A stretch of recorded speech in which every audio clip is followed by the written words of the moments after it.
ರಾಜ್ಯ ಆತಿಥ್ಯದ ಹಿನ್ನೆಲೆ ಬೆಂಗಳೂರಿನ ಪರಪ್ಪನ ಜೈಲಿನಿಂದ ಈ ಒಂದು ಬಳ್ಳಾರಿ ಜೈಲಿಗೆ ಶಿಫ್ಟ್ ಆಗಿರತಕ್ಕಂತಹ ನಟ ದರ್ಶನ್ ವಿಚಾರಕ್ಕೆ ಸಂಬಂಧಪಟ್ಟಂತೆ ಈಗಾಗಲೇ ಇಂದು ಸಂಜೆ 5-6 ಗಂಟೆ ಒಳಗಾಗಿ ದರ್ಶನ್ ಅವರು ಈ ಒಂದು ಬಳ್ಳಾರಿಯ ಈ ಒಂದು ಕೇಂದ್ರ ಕಾರಾಗೃಹಕ್ಕೆ ಬರಲಿದ್ದಾರೆ. ಈ ಕುರಿತು ಇಲ್ಲಿಯ ಕೇಂದ್ರ ಕಾರಾಗೃಹದಲ್ಲಿ ಸುಮಾರು 6 ವರ್ಷಗಳ ಕಾಲ ಈ ಒಂದು ಶಿಕ್ಷೆಗೊಳಪಟ್ಟಂತಹ ವ್ಯಕ್ತಿ ಜಯಸಿಂಹ ಎನ್ನುತ್ತಕ್ಕಂಥವರು ಈಗ ನಮ್ಮ ಜೊತೆಯಲ್ಲಿದ್ದಾರೆ. ಅವರು ಈ ಒಂದು ಜೈಲಿನ ಅನುಭವ ಏನಿತ್ತು, ಒಳಗಿನ ವ್ಯವಸ್ಥೆ ಹೇಗಿದೆ ಅನ್ನೋದ್ರ ಬಗ್ಗೆ ಸಂಪೂರ್ಣ ಮಾಹಿತಿಯನ್ನು ನೀಡಲಿದ್ದಾರೆ. ಈ ಕುರಿತು ಅವರ ಮಾತುಗಳಲ್ಲೇ ಕೇಳಿ ತಿಳಿಯೋಣ.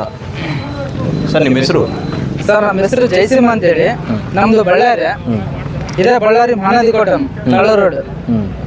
ಈಗ ಇಲ್ಲಿ ಸುಮಾರು 6 ವರ್ಷಗಳ ಕಾಲ ನೀವೇನು ಜೈಲಲ್ಲಿ ಇದ್ರಲ್ಲ, ಆ ಟೈಮ್ನಲ್ಲಿ ಜೈಲು ವಾತಾವರಣ ಹೇಗಿತ್ತು? ಇಲ್ಲಿ ಏನೇನು ಸಿಗ್ತವೆ, ಹಾಗೂ ಆರೋಪಿಗಳು ಏನೆಲ್ಲ ಸವಲತ್ತುಗಳು ಇರ್ತವೆ, ಮೂಲಭೂತವಾಗಿ ಏನು ಸಿಗ್ತವೆ, ದುಡ್ಡಿದ್ದವ್ರಿಗೆ ಏನು ಸಿಗ್ತವೆ? ಸರ್, ಇಲ್ಲಿ ಒಳಗಡೆ ಜೈಲಿನಲ್ಲಿ ವಾತಾವರಣ ಅಂತಂದ್ರೆ ಏನ ಸರ್, ಎಲ್ಲ ಸಿಗ್ತದೆ ಸರ್. ಊಟ ಚೆನ್ನಾಗಿರಲ್ಲ ಸರ್.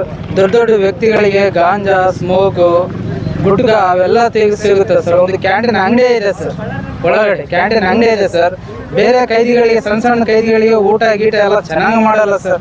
ಇದಕ್ಕೊಂದು ಕಾರಣ ಬೇಕಲ್ಲ ಸರ್. ಒಂದು ಸರ್ಕಾರಿಗೆ ಹೇಳಿದ್ರೆ ಸ್ವಲ್ಪ ಜೈಲ್ ಕೈದಿಗಳನ್ನ ಚೆನ್ನಾಗಿ ನೋಡ್ಕೊಂತಂದ್ರೆ ಈಗಿನ ಊಟ ಗೀಟ ಚೆನ್ನಾಗಿರತ್ತಂದ್ರೆ ಜನಗಳು ಗಾಂಜಾ ಹೊಡೆದು ಸ್ಮೋಕ್ ಮಾಡಿ ಅವು ಇವು ಮಾಡಿ ಎಲ್ಲರೂ ಸುಮ್ಕೆ ಕೆಟ್ಟ ಹೋಗ್ತಾ ಇದಾರೆ ಸರ್. ಈಗ ಈ ಒಳಗಡೆ ಏನು ಜೈಲ್ ಒಳಗಡೆ ಈ ಒಂದು ಕ್ಯಾಂಟೀನ್ ಇದೆ ಅಂದ್ರಲ್ಲ, ಅದು ಸರ್ಕಾರಿ ಸ್ವಾಮ್ಯದ ಕ್ಯಾಂಟೀನಾ ಅಥವಾ ಪ್ರೈವೇಟ್ ವ್ಯಕ್ತಿಗಳದ? ಇಲ್ಲಪ್ಪ ಅಂದ್ರೆ ಅದನ್ನ ಯಾರಾದ್ರೂ ದುಡ್ಡಿನ ಆಮಿಷಗಾಗಿ ನಡೆಸ್ತಾ ಇದ್ದಾರ? ದುಡ್ಡಿನಿಗೆ ವ್ಯವಸ್ಥೆ ಆಗಿ ನಡೆಸ್ತಾ ಇರೋದು ಯಾರಲ್ಲ ಸರ್, ಜೈಲರ ಸರ್. ಒಳಗಡೆ ಜೈಲರ ಸರ್, ಅವರೇ ಸರ್. ವಾರ್ಡನ್ಸ್, ಸೂಪ್ರೆಂಟ್ 3 ತಿಂಗಳಿಗೆ ಒಂದು ಟೈಮ್ ಕ್ಯಾಂಟೀನ್ ಚೇಂಜ್ ಮಾಡ್ಕೊಂತಾರೆ ಸರ್. ಅವರೇ ಒಬ್ಬೊಬ್ಬರಿಗೆ 1 ಲಕ್ಷ 1.5 ಲಕ್ಷ ಬರುತ್ತೆ ಸರ್. ಕ್ಯಾಂಟೀನ್ ಇಟ್ಕೊಂಡು ಟಿಫಿನ್ ಮಾಡ್ತಾರೆ, ಸಾಯಂಕಾಲ ಆದ್ರೆ ಮಂಡಕ್ಕಿ ಮಾಡ್ತಾರೆ, ಖಾರ ಮಾಡ್ತಾರೆ, ಎಲ್ಲ ಮಾಡ್ತಾರೆ ಸರ್ ಇಲ್ಲಿ. ಹಾಗಾದ್ರೆ ಇಲ್ಲಿ ಜೈಲಲ್ಲಿ ಏನೇನು ಮುಖ್ಯವಾಗಿ ಸಿಗ್ತವೆ ಅಂದ್ರೆ, ಆರೋಪಿ ಸ್ಥಾನದಲ್ಲಿರತಕ್ಕಂಥ ವ್ಯಕ್ತಿಗಳಿಗೆ ಮನಪರಿವರ್ತನೆ ಆಗಲು ಜೈಲು ಒಂದು ಕೇಂದ್ರ ಆಗಿರುತ್ತೆ. ಆದ್ರೆ ಇಲ್ಲೂ ಸಹ ಸಾಮಾಜಿಕವಾಗಿ ಏನ್ ಬೇಕೋ ಎಲ್ಲ ಸಿಗುತ್ತಂದ್ರೆ ಅವ್ರು ಮನಪರಿವರ್ತನೆ ಆಗೋದಿಲ್ಲ ಅನ್ನೋದು ಸಾರ್ವಜನಿಕ ವಲಯದಲ್ಲಿ ಕೇಳ್ತಕ್ಕಂಥ ಮಾತು. ಹಾಗಾದ್ರೆ ಇಲ್ಲಿ ಏನೇನು ಸಿಗ್ತವೆ ಸರ್? ಇಲ್ಲಿ ಕೆಟ್ಟ ಅಭ್ಯಾಸಗಳಂದ್ರೆ ಗಾಂಜಾ ಸಿಗುತ್ತೆ, ಗುಟ್ಕಾ ಸಿಗುತ್ತೆ, ಸ್ಮೋಕ್ಗಳು ಸಿಗುತ್ತೆ, ಇನ್ನು ಎಲ್ಲ ಸಿಗ್ತವೆ ಸರ್ ಇಲ್ಲಿ. ಈಗ ಅದನ್ನೆಲ್ಲ ಯಾರು ತಂದು ಈ ಒಂದು ಕೈದಿಗಳಿಗೆ ಮುಟ್ಟಿಸುವ ಕಾರ್ಯ ಮಾಡ್ತಾರೆ? ಜೈಲರ ಸರ್. ಜೈಲರು, ವಾರ್ಡನ್ಗಳು ಸರ್. ಡ್ಯೂಟಿ ಬರ್ತಾರಲ್ಲ ಸರ್ ವಾರ್ಡನ್, ಅವರೇ ಸರ್. ಯಾರು ತಂದ್ಕೊಡಲ್ಲ ಸರ್. ಅದಕ್ಕೆಲ್ಲ ಅವರು ಈ ಕೈದಿಗಳಿಂದ ಎಷ್ಟು ಪ್ರಮಾಣದಲ್ಲಿ ಹಣ ಪೀಕ್ತಾರೆ? ಹಣ ತಗೊಂತಾರೆ ಸರ್. ಒಂದು ಬಿರಿಯಾನಿ ತಗೋಬೇಕಂತಂದ್ರೆ ಒಂದು ಬಿರಿಯಾನಿ ಹೊರಗಡೆ ಎಷ್ಟು ಇರ್ಬೋದು ಸರ್? 100 ರೂಪಾಯಿ ಅಂತಂದ್ರೆ ಈಗ 200-300 ರೂಪಾಯಿ ತಗೊಂತಾರೆ ಸರ್. ಒಂದು ಊಟ ತರಬೇಕಂದ್ರೆ, ಒಂದು ಹಳ್ಳಿ ಮನೆ ಊಟ ತರಬೇಕಂದ್ರೆ ಅದೊಂದು 100-150 ರೂಪಾಯಿ ಇರುತ್ತೆ ಸರ್. ಅದಕ್ಕೆ ಒಂದು 500-1000 ರೂಪಾಯಿ ತಗೊಂತಾರೆ ಸರ್. ಈಗ ನೀವು 6 ವರ್ಷ ಜೈಲಲ್ಲಿ ಇದ್ರಲ್ಲ, ಈಗ ನಿಮ್ಮ ಜೈಲಿನ ಜೀವನ ಹೇಗಿತ್ತು? ನಮ್ಮ ಜೈಲಿನ ಜೀವ ಒಂದು ಸಣ್ಣ ಅಪರಾಧಿ ಸರ್. ನಾನು ಅಷ್ಟು ದೊಡ್ಡ ವ್ಯಕ್ತಿ ಅಲ್ಲ ಸರ್. ಯಾವುದೋ ತಪ್ಪು ಮಾಡಿದ ಕೇಸಿ ನಾವು ಒಳಗಿದ್ವಿ ಸರ್. ಯಾವುದೋ ಒಂದು ಸೆಲ್ ರೂಮಲ್ಲಿ ಹಾಕಿದ್ವಿ ಸರ್. ಈ ಥರ ಮಾಡಿದ್ವಿ ಸರ್. ಊಟ ಗೀಟ ಏನು ಚೆನ್ನಾಗಿದ್ದಿಲ್ಲ ಸರ್. ಟಿಫಿನ್ ಚೆನ್ನಾಗಿದ್ದಿಲ್ಲ, ಯಾವುದು ಚೆನ್ನಾಗಿದ್ದಿಲ್ಲ ಸರ್. ಅದೇ ಕೈದಿಗಳಿಗೆ ಈ ಥರ ಇವಾಗ ನಾನು ನಿಮಗೆ ಯೂನಿಫಾರ್ಮ್ ಕೊಡ್ತೇನೆ ಅಂತಂದ್ರೆ ಅಲ್ಲಿ ಒಳಗಿರೋ ಕೈದಿಗಳಿಗೆ ಆಗಬಾರದು, ಮತ್ತೆ ಆಗಬಾರ್ದು.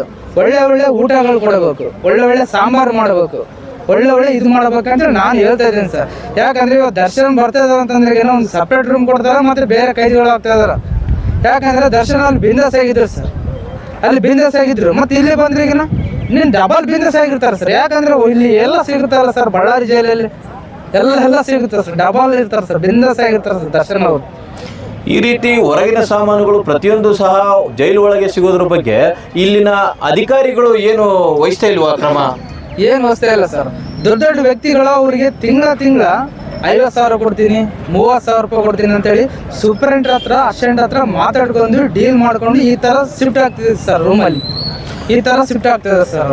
ಇಂತಿಷ್ಟು ಮಾಹಿತಿ. ಈ ಒಂದು ಜಯಸಿಂಹ ಸುಮಾರು 6 ವರ್ಷಗಳ ಅವಧಿಯಲ್ಲಿ ಜೈಲಲ್ಲಿ ಇರತಕ್ಕಂತಹ ಸಂದರ್ಭದಲ್ಲಿ ಈ ಒಂದು ದೊಡ್ಡ ಕೈದಿಗಳು ಅಥವಾ ಹಿನ್ನೆಲೆ ಇಳ್ಳತಕ್ಕಂಥ ರಾಜಕೀಯ ಹಿನ್ನೆಲೆ ಮತ್ತು ಹಣದ ಪ್ರಭಾವ ಇರತಕ್ಕಂತಹ ಈ ಒಂದು ಕೈದಿಗಳು ಸಾಕಷ್ಟು ಪ್ರಮಾಣದಲ್ಲಿ ತಮಗೆ ಬೇಕಾದಂತಹ ಯಾವುದೇ ರೀತಿಯಾದಂತಹ ಕುಂದುಕೊರತೆಗಳನ್ನು ನೀಗಿಸಿಕೊಳ್ಳಲು ಹಣ ಚೆಲ್ಲಿದರೆ ಸಾಕು, ಎಲ್ಲವೂ ಸಿಗುತ್ತೆ ಎನ್ನುತ್ತಕ್ಕಂಥ ಮಾತನ್ನು ಅವರ ಮುಖಾಂತರ ಹೇಳಿದ್ದಾರೆ. ಅದೇ ರೀತಿಯಾಗಿ ಈಗ ದರ್ಶನ್ ಅವರು ಬಂದರೂ ಸಹ ಅವರಿಗೂ ಸಹ ಇಲ್ಲಿ ಕೆಡುವಂತಹ ಎಲ್ಲ ವಾತಾವರಣಗಳು ಇದ್ದಾವೆ. ಈ ಜೈಲಲ್ಲೂ ಏನು ಬೇರೆ ಇಲ್ಲ, ಪರಪ್ಪನ ಅಗ್ರಹಾರ ಜೈಲಿನಲ್ಲಿ ಸಿಕ್ಕತ್ತೆ. ಇಲ್ಲೂ ಸಹ ಎಲ್ಲಾ ರೀತಿಯಾದಂತಹ ಅನುಕೂಲಗಳು ಸಿಗುತ್ತವೆ ಅನ್ನುವುದನ್ನು ತಮ್ಮ ಮಾತಿನ ಮೂಲಕ ವ್ಯಕ್ತಪಡಿಸಿದ್ದಾರೆ. ಕ್ಯಾಮರಾ ಪರ್ಸನ್ ರಾಜೇಶ್ ಜೊತೆ ವೀರೇಶ್ ಕರೂರ್, ಪವರ್ ಟಿವಿ, ಬಳ್ಳಾರಿ.